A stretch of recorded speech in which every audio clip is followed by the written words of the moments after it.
If you're approving FMLA requests this week, you might want to watch this before you do.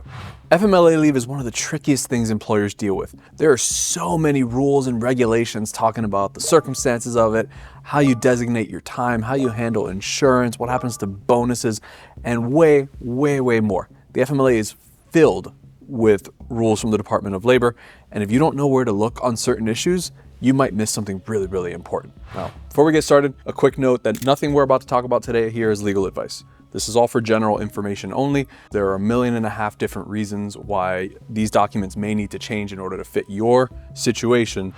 Now, at its core, FMLA seems simple, right? Employee needs time off for medical leave, is giving birth, whatever the qualifying circumstances may be, and you give it to them. 12 weeks, open and shut. Simple, right? But there's so much more to it. The FMLA has so many technical rules and regulations and even examples showing you what exactly happens in any given real world scenario that if you just don't know where to look, you might actually miss out on something. One of the more common things that HR departments miss all the time when talking about FMLA is how you actually designate the time.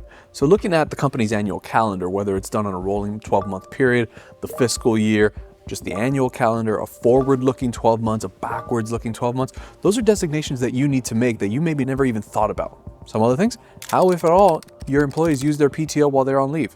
And there's so many more. But let's talk about a big one first. Have you ever thought about what you do with your bonuses and your compensation when somebody's out on FMLA? For example, you have a policy that says, an employee who has been with the company for X amount of time is eligible for the annual holiday bonus.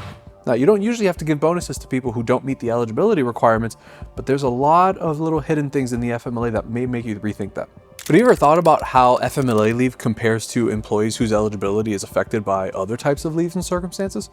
So for example, if an employee is on PTO or family leave or something else and their eligibility isn't affected, you might have some problems denying that same bonus for employees whose eligibility was affected by FMLA leave. And I know, that sounds obvious, right? You don't treat other people differently based on different types of protected leave. And yet, with FMLA, people forget about this all the time because people think FMLA is a 12-week period where people just done.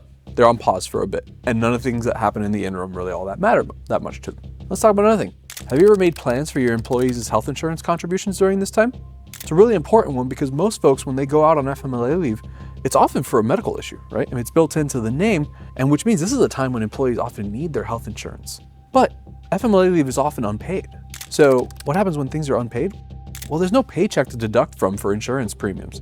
But to maintain coverage, the employee still has to pay their premiums.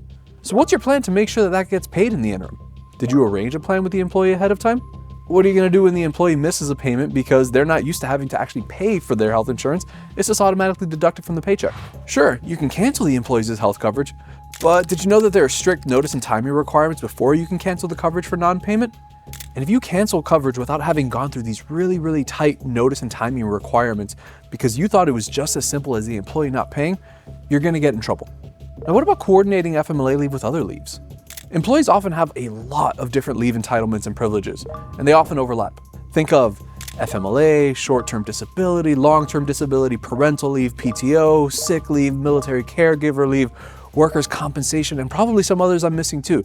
You can see how a lot of these might come into play for really similar scenarios.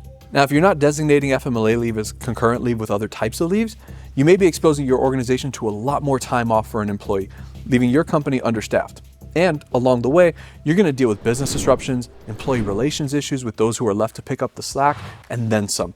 Now, note that different jurisdictions have different rules on when certain types of leaves and time off can be run concurrently with other things. So don't assume that all the different things that we've talked about here can be just all taken together.